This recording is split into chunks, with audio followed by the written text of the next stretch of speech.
Hello, happy Easter tomorrow. Springtime in Alaska. It's snowing on us. But anyways, we had some wind come through about 3 weeks ago. Knocked over a bunch of trees. So this one here, Harley and I, we're going to lay out some branches so I can walk over there without putting snowshoes on.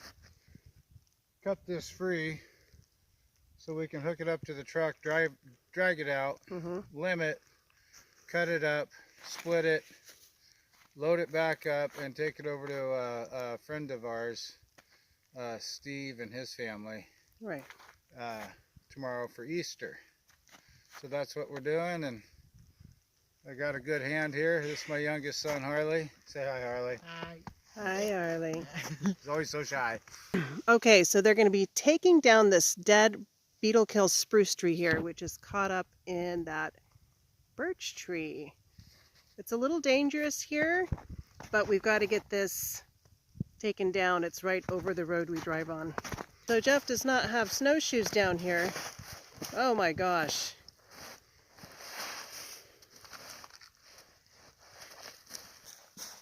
I'm committed. You're committed. Okay, well. Let me get some more limbs over there. So this is that tree, and as you viewers can see, it is held up right there, going over the road, and it needs to come down.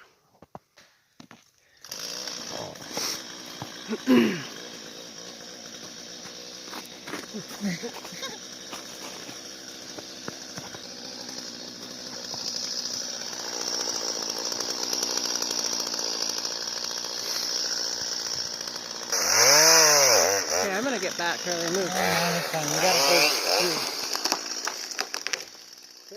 It's all good. But is that tree gonna come down on us? It is dead. No. We might drop it though. So that just dropped that right over the road. Gonna make it nice and easy to process.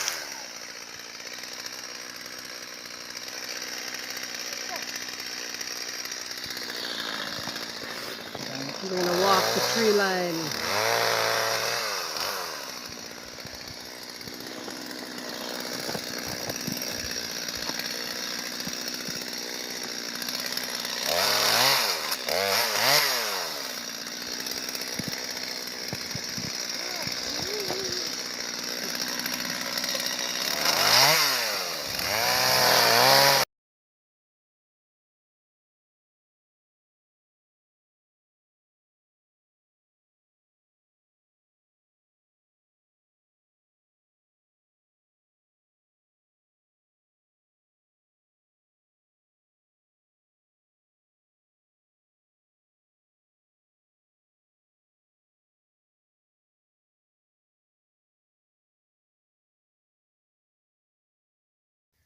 Nice job. Good job, honey. Yeehaw. Our friends are going to get some nice dry firewood tomorrow. Yeah, the bark's falling off it. It's good dry beetle kill. It's going to a good cause. Very cool. Good people. Hey. All right, let's pull the sucker out. All right, we have got a nice spruce tree here, dead beetle kill, that we will be processing for firewood for our friends.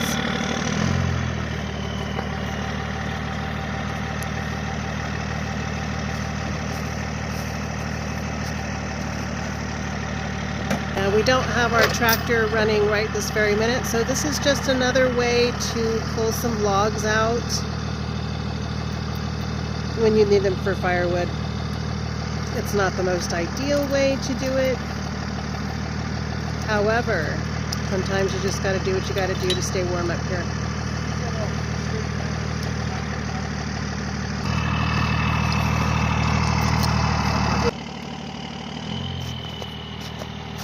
All right, see what we look like here.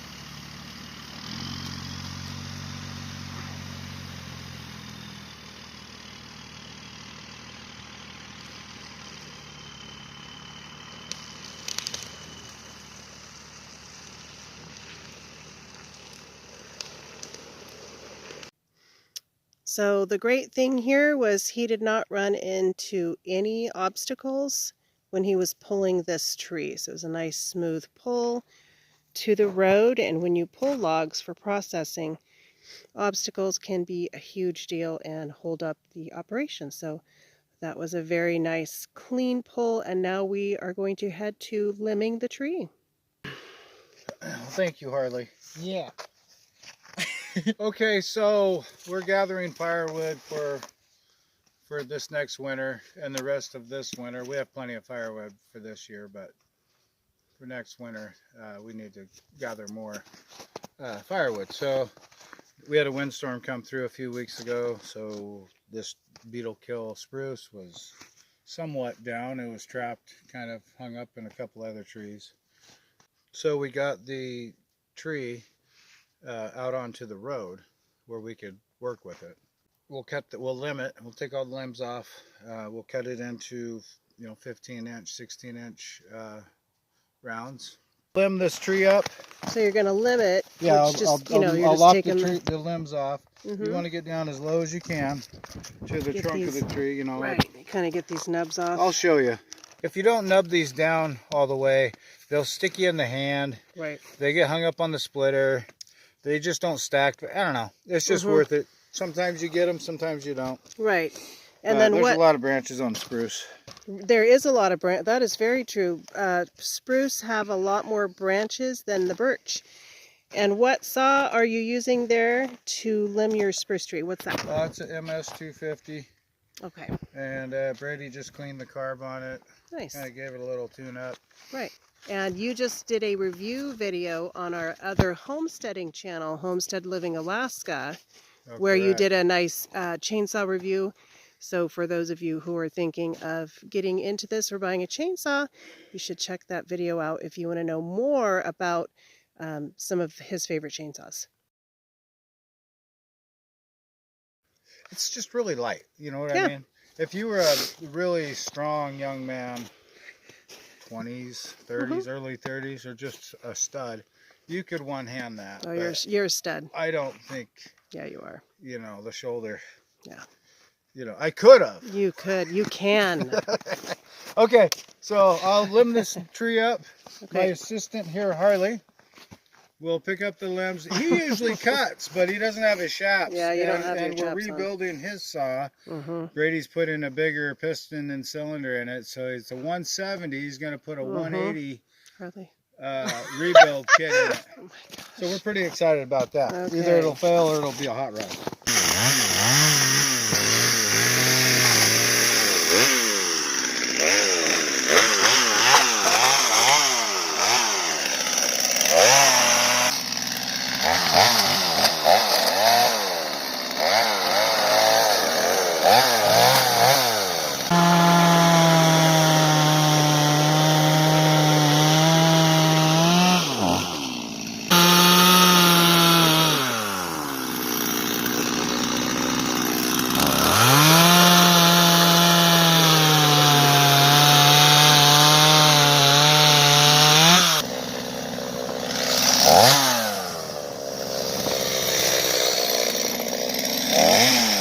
I know between here and here, 15 inches. 15? Because it's 16 inches apart. Right? Plus 10. So I go right about here.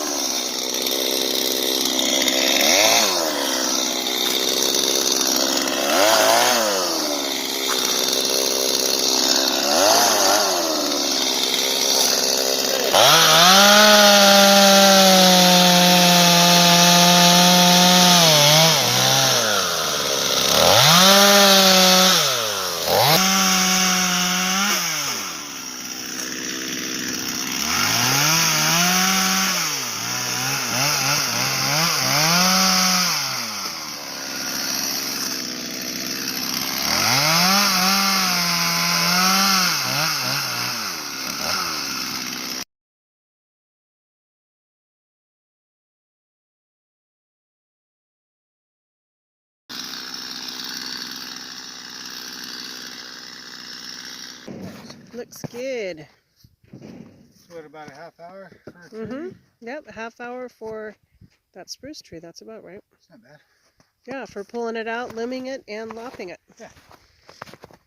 So next, after we get it into round form, we're going to be loading it up in the truck and hauling it to our splitter for processing.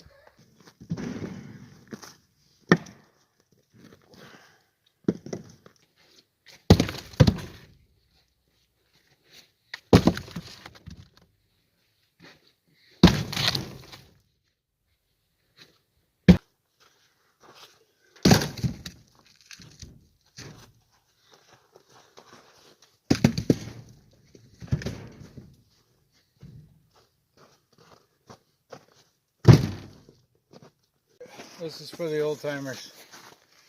Look at these We got, Paltours right here, but look, these are old. right.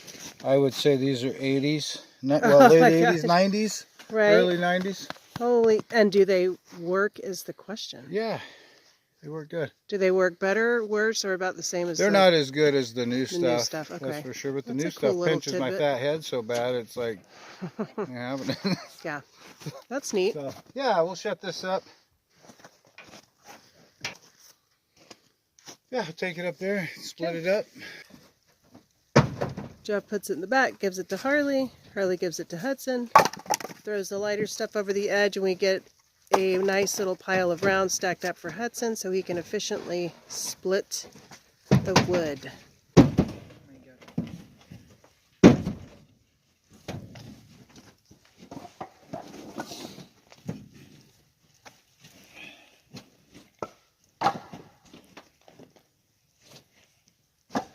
Okay, so we have moved down here to the splitter with Hudson, our oldest son, Hudson, who has his own channel, Hanging with Hudson in Alaska, by the way. So check it out if you would. Check it out if you would. It's a great channel, and he's a great builder, and it kind of has just a variety of some cool videos on it.